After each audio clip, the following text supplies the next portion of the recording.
할렐루야. 예수 그리스도 이름으로 하나님 말씀 증거하겠습니다. 우리 다 같이 하나님 말씀 사도행전 1장 12절에서 14절까지 말씀을 우리 다 같이 찾겠습니다. 하나님 말씀 사도행전 1장 12절부터 14절까지 말씀을 우리 같이 읽도록 하겠습니다. 12절 시작.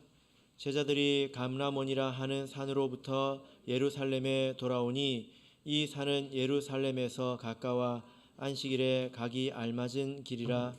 들어가 저희 유하는 다락에 올라가니 베드로, 요한, 야고보, 안드레와 빌립, 도마와 바돌로메, 마테와 및 알페오의 아들 야고보, 셀로딘 시몬, 야고보의 아들 유다가 다 거기 있어 여자들과 예수의 모친 마리아와 예수의 아우들로 더불어 마음을 같이하여 저녁 기도에 힘쓰니라. 아멘. 네, 오늘 이 시간은 저녁 기도에 힘쓰니라 라는 제목으로 하나님 말씀을 증거하겠습니다. 예수님께서 부활하신 후에 40일간 제자들과 함께 거하셨습니다. 그리고 승천하셔서 하나님 보좌 우편에 앉으셨습니다. 이 40일의 시간 동안 예수님께서 하신 일에 대해서 우리가 지금까지 배우지 않았습니까? 그것이 어떤 일이죠? 부활을 확실하게 증거하셨다. 그리고 두 번째는 하나님 나라에 대해서 가르치셨다. 이 두 가지입니다. 그리고 성령을 기다리게 하신 일이 또 있지요. 그 말씀을 듣고 제자들이 질문하였습니다. 그 질문을 듣고 예수님께서 제자들을 더 깊은 이해 속으로 인도하신 내용이 나왔습니다. 그리고 제자들에게 또 승천을 하는 것을 직접 이제 보여주셨죠. 그리고 그 승천을 보여주심으로 다시 오실 예수님을 맞이할 준비를 하게 하셨습니다. 이 내용을 통해서 우리 말세의 성도들이 어떻게 준비되어야 하는가, 어떻게 구비되어야 하는가에 대해서 우리가 같이 배웠습니다. 이제 이 땅에는 제자들만 남았습니다. 예수님은 승천하셔서 하나님 보좌 우편에 있지요. 그래서 오늘 본문에서는 아주 중대한 그런 변화가 있습니다. 어떤 변화가 있는 것일까요? 지금까지는 예수님께서 주체가 되어서 모든 것을 하셨습니다. 예수님께서 오신 이후로 예수님께서 제자들을 선택하셨고 또 그들을 가르치셨고 십자가에서 죽으셨고 부활하셨고 40일간 교훈하셨고 승천하셨고 모든 것을 예수님이 하셨습니다. 제자들은 주체가 아니라 객체였죠. 대상이었습니다. 그들 스스로 하는 것이 없었다는 거예요. 그들은 예수님에게 그저 반응할 뿐이었습니다. 놀라기도 하고 그것을 통해서 믿기도 하고 깨닫기도 하고 이런 것들은 다 반응에 지나지 않는 것들이지 않았습니까? 근데 오늘 본문에 이르러서 처음으로 제자들이 스스로 주체가 되어서 하는 행동이 이 말씀 가운데 나오는 것입니다. 그래서 신약 가운데서 이 말씀은 아주 중대한 전환점이 되는 그런 말씀입니다. 예수님께서 승천하시면서 명령하신 것이 무엇이었죠? 4절을 보시면, 자, 4절을 우리 같이 읽어보겠습니다. 시작. 사도와 같이 모이사 저에게 분부하여 가라사대 예루살렘을 떠나지 말고 내게 들은 바 아버지의 약속하신 것을 기다리라. 예수님께서 명령하신 것은 무엇이었습니까? 예루살렘을 떠나지 말고 아버지의 약속하신 것을 기다려라. 이렇게 말씀을 하셨습니다. 이 명령은 누가의 기록에만 나타나 있는데 누가복음 24장 49절을 보면 이 성에 유하라. 다른 데 가지 말고 이 성에 예루살렘 성에 머물러라. 이렇게 말씀을 하고 있습니다. 예수님께서 분명히 하신 그 명령은 예루살렘을 떠나지 말고 기다리라는 것이었습니다. 그런데 제자들은 무엇을 하고 있습니까? 오늘 이 본문의 말씀을 보면 제자들은 무엇을 하고 있습니까? 14절을 보면 마음을 같이하여 전혀 기도에 힘쓰니라. 마음을 같이해서 기도에 힘쓰는 일을 하고 있죠. 그죠? 그리고 15절부터 이제 다음 시간에 살펴볼 내용인데 15절부터는 제자들이 무엇을 하고 있습니까? 12사도인데 유다가 예수님을 배신해서 죽지 않습니까? 그래서 그 한 자리 마띠아를 이제 채우는 그런 일을 하고 있습니다. 그러니까 여러분 예수님께서 명령을 하신 것은 이 성의 유하라인데 15절부터 이 12절부터 보면 제자들이 한 것은 그것과는 조금 다른 내용이죠. 그죠? 이것은 예수님께서 명령하신 것이 아닙니다. 우리가 이 점을 깊이 생각을 해봐야 합니다. 예수님께서 명령을 하신 것은 아니지만 그러나 제자들이 불순종했다고 말할 수도 없는 것 아니겠습니까? 제자들이 그러면 무엇을 한 것입니까? 제자들은 깨달은 마음으로 그 명령을 준행한 것입니다. 예수님의 명령의 그 의미를 깨닫고 준비를 한 것이죠. 그죠? 그래서 이 제자들의 행위에 대해서 예수님께서 하나님께서 인정하셔서 성경에 기록을 이렇게 남겨두셨습니다. 그래서 교회가 태동하기 전에 사도행전 2장에서 교회가 태동하기 전에 이제 1장 이 내용을 보면 1장을 두 부분으로 나눌 수 있는데요. 예수님이 주체가 되는 부분이 있고 그리고 제자들이 주체가 되는 부분이 이렇게 있다라는 것입니다. 여러분 이 내용이 이해가 되십니까? 이것이 사도행전 2장에서 교회가 태동하기 위한 준비로서 필요한 것이었다라는 거죠. 우리가 개인적으로 나와 하나님과의 관계를 생각할 때 또 교회적으로 우리 교회와 하나님과의 관계를 생각할 때 우리가 바른 관계에 있으려면 이 두 가지가 항상 있어야 합니다. 이 두 가지가 있어야 된다는 거예요. 첫 번째는 무엇입니까? 첫 번째는 하나님의 선택입니다. 우리가 개인적으로 내 스스로의 힘으로 또 혹은 우연히 하나님의 자녀가 된 것은 아니지 않습니까? 우리는 하나님의 택함을 받은 사람들입니다. 에베소서 1장 4절을 보겠습니다. 에베소서 1장 4절 우리가 성숙한 신앙생활을 하려면 이런 문제를 생각할 줄 알아야 합니다. 에베소서 1장 4절을 보겠습니다.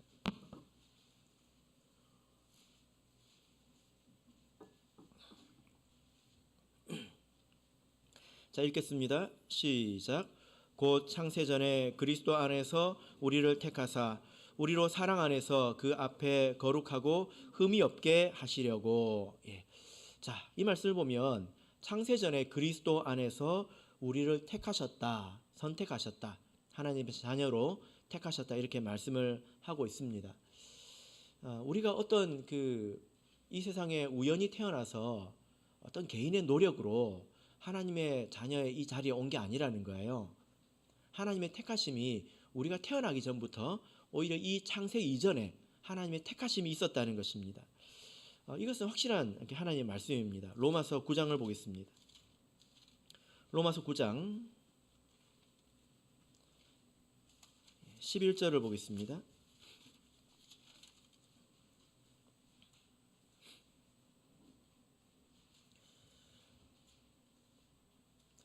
로마서 9장 11절 말씀을 우리 같이 읽겠습니다. 시작. 그 자식들이 아직 나지도 아니하고 무슨 선이나 악을 행하지 아니한 때에 택하심을 따라 되는 하나님의 뜻이 행위로 말미암지 않고 오직 부르시는 이에게로 말미암아 서게 하려 하사.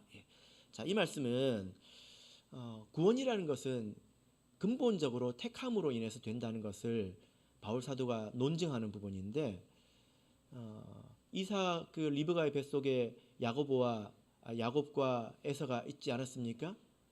하나님께서 아직 태어나기도 전에 야곱을 택하셔서 그 믿음의 백성을 삼으시지 않았느냐? 이것은 하나님의 뜻을 보여주신 것이다 이것을 말씀하고 있는 것입니다. 그래서 우리가 하나님과의 바른 관계에 있으려면 가장 먼저 하나님의 선택이 있어야 합니다. 하나님께서 우리를 택해 주셔야 된다는 거예요. 근데 이것이 전부는 아니죠. 또 하나는 무엇일까요? 우리가 하나님의 자녀답게 사는 것입니다. 자, 우리 로마서 6장을 보겠습니다. 로마서 6장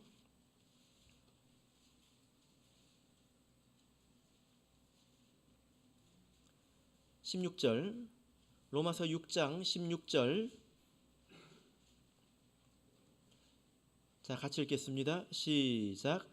너희 자신을 종으로 들여 누구에게 순종하든지 그 순종함을 받는 자의 종이 되는 줄을 너희가 알지 못하느냐? 혹은 죄의 종으로 사망에 이르고 혹은 순종의 종으로 의에 이르느니라. 내가 스스로 하나님의 자녀이기를 거부한다면, 내가 하나님께 나 자신을 종으로 드리지 않는다면 나는 하나님의 종이 될 수가 없다는 것입니다. 그래서 이런 하나님의 자녀됨과 또 하나님의 자녀다움, 이 두 가지가 우리에게 같이 있어야 된다는 거예요.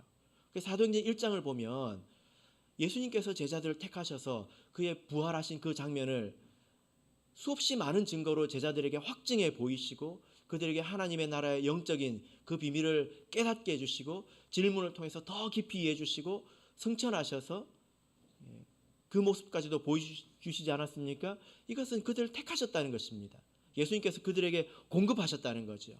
그 이후에 오늘 본문의 말씀부터 보면 제자들이 자기 스스로 어떻게 살았는가, 하나님의 백성다운 삶이 무엇인가, 이것을 보여주는 그런 내용이라는 것입니다.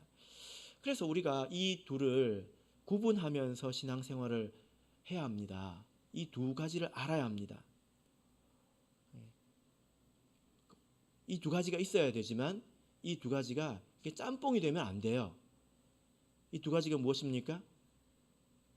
하나님의 자녀됨, 그리고 하나님의 자녀다움. 이 두 가지는 다르다는 거예요. 맞습니까? 이해되십니까? 제가 예를 들어서 이렇게 비유를 들어볼게요. 우리는 하나님의 자녀가 되었습니다. 성경은 이것을 입양으로 혹은 젖붙임으로 이렇게 비유를 합니다. 제가 어느 이제 이제 고아원이라고 합니까? 이제 거기 가가지고 입양을 제가 하려고 했다고 한번 쳐보십시오. 요즘 제도가 어떤지는 모르겠지만 누가 내 자녀가 되는가는 순수하게 100% 저의 뜻이죠. 부모의 뜻이지 않습니까? 그죠? 부모가 택해야 합니다. 그런데 그렇게 택했다고 해서 자녀가 나의 자녀다운가, 나의 자녀다운 그런 모습이 있는가? 이것은 아니라는 거예요. 이것은 별개의 문제라는 것입니다. 다른 문제라는 거예요. 그래서 내가 혹은 자녀답지 못하다고 해서 자녀가 아니다라고 말할 수도 없다는 것입니다. 부족한 것이죠. 그죠? 저 옆집에 있는 아이가 마음에 든다고 해서 내 자녀라고 말할 수 있겠습니까? 그런 것은 아니라는 것입니다. 자녀됨과 자녀다움은 틀림없이 다른 것입니다. 자녀들이 모여서 무엇이 됩니까? 교회가 되는 거죠. 그죠? 그래서 교회됨과 교회다움은 또 다른 것입니다. 제가 이번에 부산교회에 부임해서 지금까지도 대신방을 하고 있는데 아직도 끝나지 않았습니다. 대신방을 하는데 제가 지금 이제 짧지만 그동안에 목회를 하면서 이 이야기를 이렇게 많이 들어본 적이 없습니다. 이런 표현을 이렇게 많이 들어본 적이 없습니다. 무슨 내용일까요? 아니, 참예수교회가 이름만 참이지 진짜 참자가 부끄럽다, 이런 말을 제가 이렇게 많이 들어본 적이 없다는 것입니다. 제가 참 마음이 아팠습니다. 얼마나 교회에서 어려운 일을 많이 겪었으면 그렇게 되었을까, 그런 마음을 가지게 되었을까, 이런 생각을 합니다. 그래서 제가 이렇게 대답을 하지요. 그 참자는 우리가 붙인 게 아닙니다. 그것은 하나님께서 붙여주신 것입니다. 하나님이 우리를 택하셔서 참이라고 말하는 것이지 우리 모습이 훌륭해서 참이라고 말하는 게 아닙니다. 제가 이렇게 대답을 합니다. 사실은 그 말할 때도 참 부끄럽습니다. 그런데 그게 맞습니다. 그러나 제가 믿는 바가 있는데요. 고린도전서를 보겠습니다. 우리가 이 말씀을 믿어야 되겠습니다. 고린도전서 1장 8절입니다.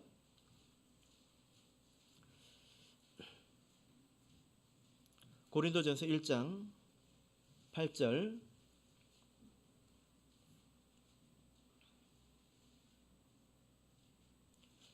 자, 같이 읽겠습니다. 시작. 주께서 너희를 우리 주 예수 그리스도의 날에 책망할 것이 없는 자로 끝까지 견고케 하시리라. 예. 바울 사도가 고린도 교회를 향해서 한 말입니다.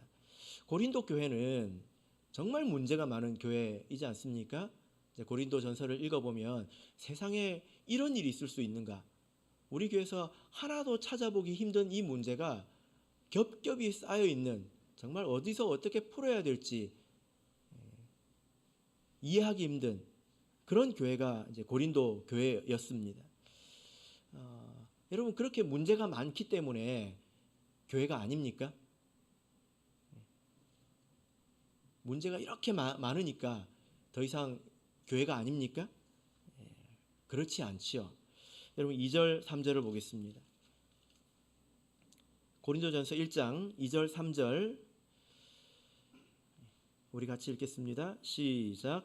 고린도에 있는 하나님의 교회 곧 그리스도 예수 안에서 거룩하여지고 성도라 부르심을 입은 자들과 또 각 처에서 우리 주 곧 저희와 우리의 주 되신 예수 그리스도의 이름을 부르는 모든 자들에게 하나님 우리 아버지와 우리 주 예수 평강이 있기를 원하노라. 아멘. 자, 여기 보면 바울 사도가 그들을 여전히 성도라고 부르고 있고 또 그들을 또 교회라고 부르고 있지 않습니까? 또 하나님의 은혜와 평강을 축복하고 있지 않습니까?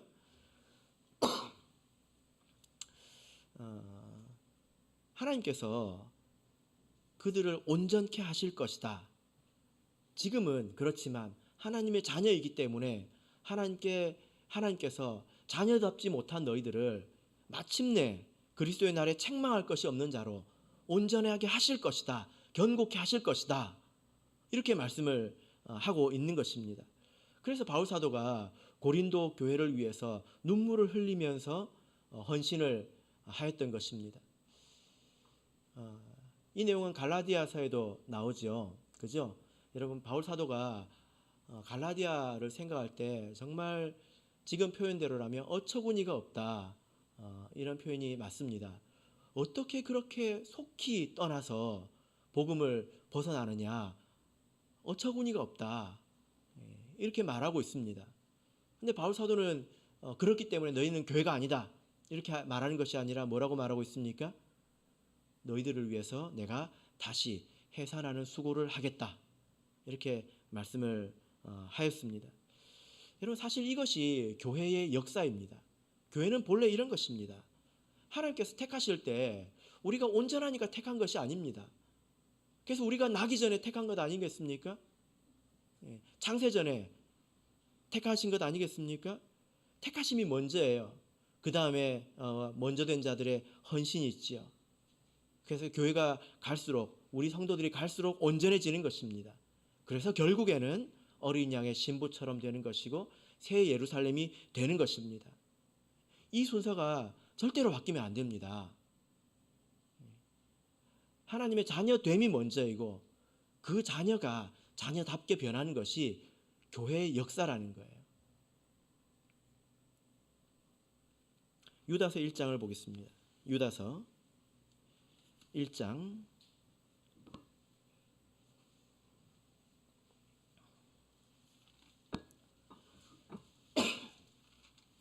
유다서 1장 3절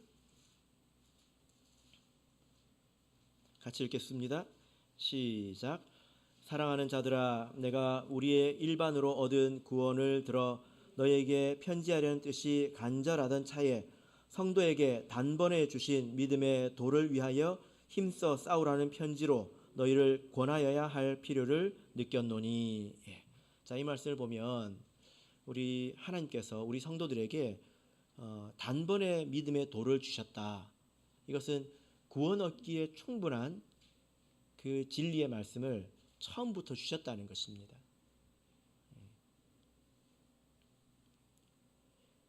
그래서 자녀가 된다는 거예요. 그리고 이후에 자녀답게 변해간다는 것입니다. 저는 이 말씀이 우리 교회도 이루어지리라고 믿습니다. 틀림없이 우리 교회는 하나님의 자녀된 교회이지요. 그죠? 그러나 우리가 자녀다운가에 대해서는 우리가 다 부끄럽게 생각하는 줄로 알고 있습니다.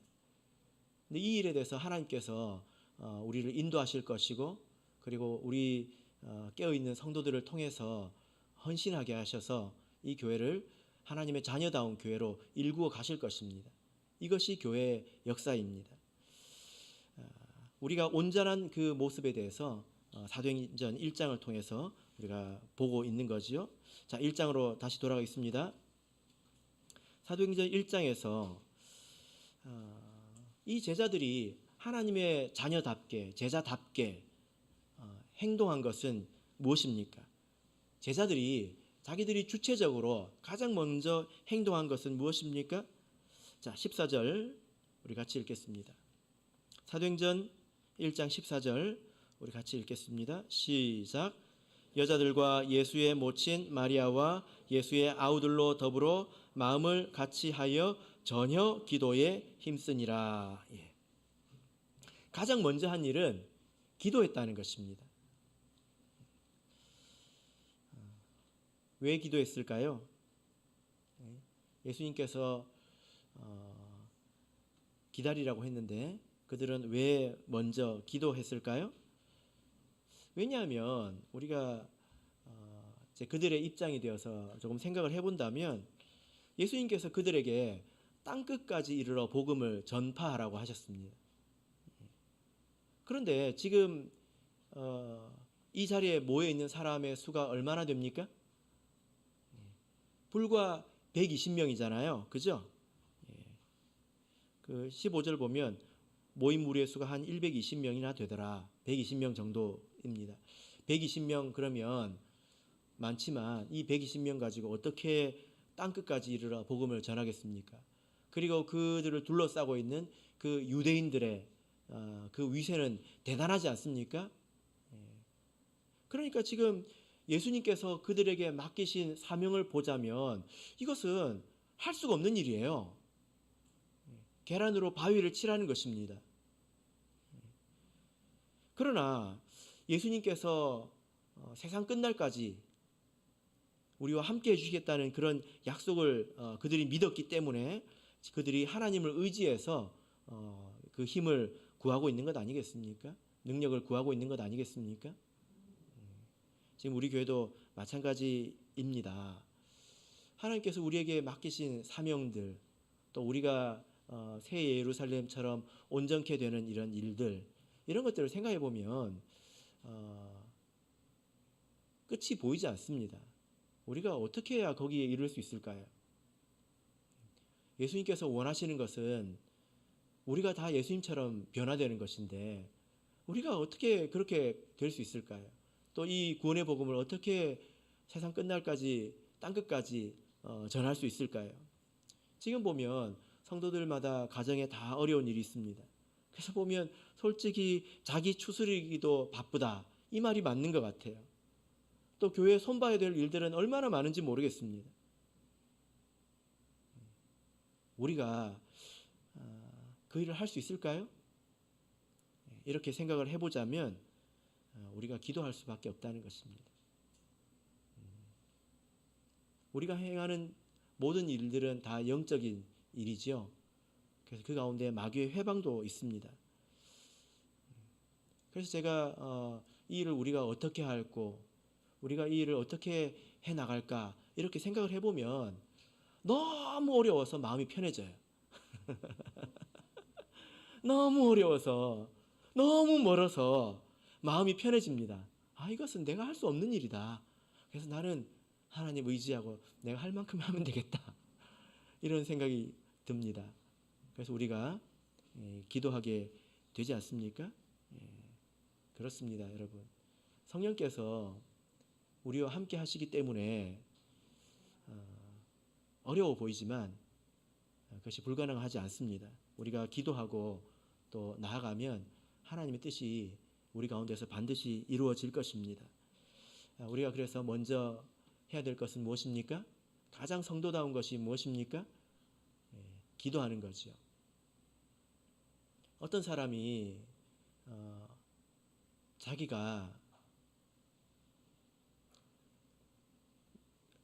나는 오늘부터 크리스찬이다, 나는 오늘부터 그리스도인이다 라고 생각한 날, 내가 하나님 믿는 사람이니까 내가 이제 뭘 해야 되지? 했을 때 첫 번째 떠오른 게 뭘까요? 기도하는 거였대요. 그분이 나중에 목자님이 되었습니다. 우리 하나님의 백성은 먼저 기도할 줄 알아야 합니다. 우리가 기도하기 시작하면 사실 보이지 않는 곳에서부터 변화는 시작이 됩니다. 여러분 그것을 아십니까? 우리가 기도하면 하나님이 일하십니다. 우리가 그냥 열심히 일하면 우리가 일하는 거죠. 그런데 우리가 기도하면 하나님이 일하십니다. 이것이 틀림이 없습니다. 제가 거제에 있었을 때 어떤 형제가 그 도움을 청해 왔습니다. 이제 그분은 수십 년간 사령의 역사에 억눌려 있었던 분인데요. 자기가 겪은 이야기를 해주더라고요. 자기 누나가 우리 참예수교회 신도인데 먼저 참예수교회 신앙을 받아들였습니다. 그래서 자기 동생을 보니까 도저히 살 길이 없어서 너도 가봐라 해가지고 이제 거기까지 온 거였습니다. 근데 이분이 하는 말이 어느 날 자기가 갑자기 배가 아프더래요. 자기 속에 있는 그 귀신을 만족스럽게 못하면 그렇게 귀신이 괴롭히거든요. 시간이 되어서 제사를 드리지 않는다든지 항상 신선한 과일 뭐 이런 것들을 준비했어야 됐다고 합니다. 근데 지금은 시간도 아닌데 왜 내가 이렇게 괴롭지? 할 때 떠오른 게 뭐였냐면 우리 누나가 혹시 나를 위해서 기도하고 있나? 이 생각이 떠올랐대요. 그래서 전화를 켜가지고 누나 혹시 지금 나를 위해서 기도하고 있나? 하니까 지금 기도하고 있었는데 너를 위해서 기도하고 있었다 하는 것입니다. 저 멀리 떨어진 곳에서 그 동생, 연약한 동생을 위해서 기도할 때 사단이 괴로워했다는 거예요. 그것은 무슨 뜻입니까? 우리 눈에는 보이지 않지만 기도는 반드시 역사합니다. 그것이 쌓이고 쌓여서 결국 열매가 맺는 거지요. 기도가 충분해야 열매가 맺습니다. 자, 그들은 어떻게 기도했을까요? 자, 14절, 13절, 14절 말씀을 다시 읽어보겠습니다. 13절, 14절 같이 읽겠습니다. 시작. 들어가 저희 유하는 다락에 올라가니 베드로, 요한, 야고보, 안드레와 빌립, 도마와 바돌로메, 마테와 및 알페오의 아들 야고보, 셀로딘 시몬, 야고보의 아들 유다가 다 거기 있어 여자들과 예수의 모친 마리아와 예수의 아우들로 더불어 마음을 같이 하여 저녁 기도에 힘쓰니라. 예. 자, 이들이 기도하기 시작했는데요. 그들은 어떻게 기도했습니까? 그래서 가장 중요한 표현은 더불어 기도했다는 것입니다. 마음을 같이 하여 기도했다라는 거죠. 그래서 이 13절에 보면 명단이 나오는데요. 여기 보면 먼저 12 사도들의 이름이 나오지 않습니까? 그리고 14절 보면 여자들이 있었다 이렇게 말씀을 하고 있고요. 그리고 예수의 모친 혈육의 관계가 있는 그런 가족들이 같이 기도하고 있었다 이렇게 말씀을 하고 있습니다. 자, 여기서 이 명단 이 이름에서 좀 특징적인 것을 이렇게 보자면 마태복음이나 다른 복음서에도 사도들의 이름이 나열이 되어 있습니다. 그런데 그 이름과 이렇게 비교를 해보면 사도행전에서는 누구누구의 형제라는 표현이 이제 빠졌습니다. 그 사람들의 이름만 있을 뿐이죠. 다만 이름이 너무 비슷해서 그때 당시에는 이름이 복잡하지 않았기 때문에 그 사람이 누구인지를 가르쳐 주기 위해서 누구의 아들이다. 이것은 지금 우리 성과 같은 것입니다. 이렇게 특징적인 것을 말할 뿐입니다. 그러니까 처음 택함 받았을 때는 각자 달랐죠. 출신도 다르고 그리고 성격도 다르고 또 혈연 관계도 또 다르지 않습니까? 그런데 이 자리에서는 그런 것들이 다 사라지고 복음 안에서 하나가 된 것을 볼 수가 있습니다. 이제 자기의 이름만 있는 것이지요. 특별히 여기서 예수의 모친과 또 그의 아우가 있는데요. 그들도 한 마음으로 기도했다는 것입니다. 여러분 한번 생각해 보십시오. 마리아가 예수의 모친이 예수님을 뭐라고 불렀을까요? 평소에 우리나라로 치면 예수야, 예수야 밥 먹어라 그러지 않았을까요? 예수님 그랬을까요? 예. 근데 예수님께서 부활하신 후에 마리아는 예수님을 뭐라고 불렀을까요? 성경에는 없습니다. 예수의 아우들도 지금 같이 기도하고 있습니다.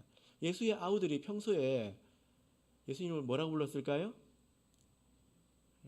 아마 그들이 그 부산 사람이었다면 행님아 이렇게 행님아 이렇게 불렀을 것입니다. 그런데 예수님께서 부활하시고 난 이후에 그 아우들은 예수님을 뭐라고 불렀을까요? 그들이 기도했다는 것. 기도했다는 것을 보면 예수님을 이제는 주님으로 섬기고 있다는 것입니다. 모든 것이 사라지고 복음 안에서 하나가 된 것이지요. 그죠? 여러분 그래서 우리가 한 마음을 가지는데 힘써야 합니다. 한 마음을 이루는데 힘써야 합니다. 우리가 같이 있다고 해서 한 마음은 아니지요. 그죠? 예. 우리의 성격이나 또 가지고 있는 특징적인 것들 이런 것들을 다 초월해서 우리가 정말 이렇게 한 마음이 되는 것이 가장 중요합니다. 우리가 앞으로 해야 될 일들이 많이 있잖아요. 복음도 전해야 되고 또 교회도 바로 세워야 합니다. 이런저런 일들이 많이 있는데 그 일 전에 해야 될 것은 한 마음이 되는 것입니다. 그것을 위해서 우리가 애를 써야 합니다. 우리 성도님들은 그렇게 노력하고 계십니까? 혹시 하나됨을 깨트리는 것, 아무리 옳은 말이라도 하나됨을 깨트린다면 조금 생각해 봐야 합니다. 물론 그래도 해야 될 말이 있지요. 진리를 선언하는 것, 이런 것들은 타협할 수 없는 거지 않습니까? 그러나 그 이외의 것들은 하나된 것을 지켜가면서 하는 것이 좋지 않을까요? 그래서 에베소서 4장 3절에서 보면 평안에 매는 줄로 성령의 하나 되게 하신 것을 힘써 지키라 이렇게 말씀하고 있습니다. 성령은 우리를 하나 되게 하셨지요. 복음은 막힌 담을 헐고 우리를 하나 되게 했습니다. 그래서 서로 사랑하게 했죠. 그것을 힘써 지켜야 된다는 것입니다. 자, 우리 다시 한번 본문을 읽겠습니다. 사도행전 1장 13절 14절 말씀만 읽도록 하겠습니다. 자, 14절 읽겠습니다. 시작. 여자들과 예수의 모친 마리아와 예수의 아우들로 더불어 마음을 같이하여 전혀 기도에 힘쓰니라. 그들이 어떻게 기도했을까? 그들은 마음을 합해서 기도했죠. 근데 오늘 이 본문에는 전혀 기도에 힘쓰니라 이렇게 번역이 되어 있는데 원문으로 이렇게 보자면 이 말씀이 기도를 꾸준히 했다, 지속적으로 했다. 이것을 굉장히 강조하는 표현입니다. 문법적으로 표현하면 미완료의 진행형 분사 이렇게 되는데요. 이런 것들은 여러분들이 알 필요가 없지 않습니까? 이것은 계속 했다는 뜻이에요. 계속. 그들의 기도가 뜨거웠겠죠. 근데 기도라는 게 이런 면이 있습니다. 우리가 뜨거운 마음을 가지고 기도하면 할수록 지치기도 쉬워요. 그죠? 여러분 기도가 달리기랑 비슷하지 않습니까? 설렁설렁 달리면 한참을 가지 않습니까? 근데 전심으로 달리면, 단거리처럼 달리면 100m만 뛰어도 심장이 터져버릴 것 같지 않습니까? 숨이 차잖아요. 그죠? 예, 그와 같다는 것입니다. 저도 그렇더라고요. 저도 간절한 일이 있어가지고 기도하면 하루하루 답답합니다. 하루하루 막힌 것 같고 고통스럽습니다. 예, 그러나 우리가 이것을 이겨내야 된다는 거예요. 제가 이제 기도를 하면서 드는 생각이 뭐냐면은, 저를 포함해서 일반적으로 그런 것 같습니다. 사람들이 빨리 응답받기를 원해요. 죄는 오래 짓고, 그래가지고 많이 왜곡됐어요. 근데 이제 하고 이제 깨달았어요. 그럼 이거는 빨리 해결해야 돼. 오늘 당장 해결됐으면 좋겠어요. 그래서 제가 그것을 곰곰이 생각할 때 하나님께서 들어주시겠지만 우리가 너무 좀 고약한 심보가 아닌가. 죄는 오래 지어놓고 응답은 빨리 받기를 바라고. 근데 하나님께서 그래도 우리를 불쌍히 여기십니다. 그러나 우리 기도가 충분할 때 우리가 깨달을 것을 깨닫고 또 회개할 것을 회개하고 다시 뒤로 돌아가지 않을 때 그때 하나님께서 응답해 주시지 않을까요? 그래서 우리가 기도할 때 간절한 기도라도 우리가 마음을 잘 지켜가면서 끈기 있게 기도할 줄 알아야 합니다. 사실 이 두 가지는 같이 있는 것 같습니다. 무엇입니까? 더불어 기도하는 것과 끈기 있게 기도하는 것은 같이 있는 것 같습니다. 혼자 기도하면 얼마 못하죠? 그죠? 네, 같이 기도하면 서로 또 힘이 됩니다. 마치 장작이 하나 있을 때와 또 여러 개가 있을 때 불이 다르고 또 시간이 다른 것처럼 우리 기도도 그렇습니다. 그래서 우리가 마음을 합할 수 있는 공간이 있으면 가장 먼저는 가정에서 혼자 기도하게 내버려 둘 것이 아니라 같이 기도해야 합니다. 그리고 우리 신도회에서 같이 기도해야 합니다. 한 마음을 가지고. 그리고 우리 교회 성도들이 같이 한 마음을 가지고 그리고 꾸준히 기도해야 된다는 것입니다. 우리가 원하고 바라는 이 일들이 언제 이루어질지 모르겠지만 우리가 그때까지 계속 기도해야 되지 않겠습니까? 하나님께서 은혜를 주실 때까지 계속 기도해야 되지 않겠습니까? 말씀의 결론 맺겠습니다. 제가 이런 상상을 해봅니다. 우리 재윤이가 있는데 얘가 타락해가지고 깡패가 됐어요. 예를 들어서. 예. 그래가지고 막 이제 막 용문신을 막 해가지고 우통을 벗고 다니면서 어쩌다 길에서 저를 만나가지고 아빠! 그러면 부르지 마라. 부르지 마라. 그럴 것 같습니다. 제가 부끄러울 것 같아요. 그죠? 근데 제인이가 훌륭해 자라가지고 아버지 그러면 제가 아들 왔나 이제 제가 그럴 것 같습니다. 이것은 다 그렇잖아요. 우리 하나님도 그러지 않을까요? 우리는 하나님의 택하심으로 자녀가 되었습니다. 저는 그것에 대해서 의심이 없습니다. 여러분들도 마찬가지라고 믿습니다. 그렇다면 이제 우리가 그 이름에 부끄럽지 않게 하나님의 자녀라고 하는 그 호칭이 부끄럽지 않게 변해가야 될 것입니다. 그 시작은 무엇입니까? 마음을 합해서 우리가 기도하는 것입니다. 주께서 우리를 주 예수 그리스도의 날에 책망할 것이 없는 자로 끝까지 견고케 하실 것을 믿습니다. 아멘. 우리 다 같이 찬송합니다. 찬송 376장 찬송하겠습니다.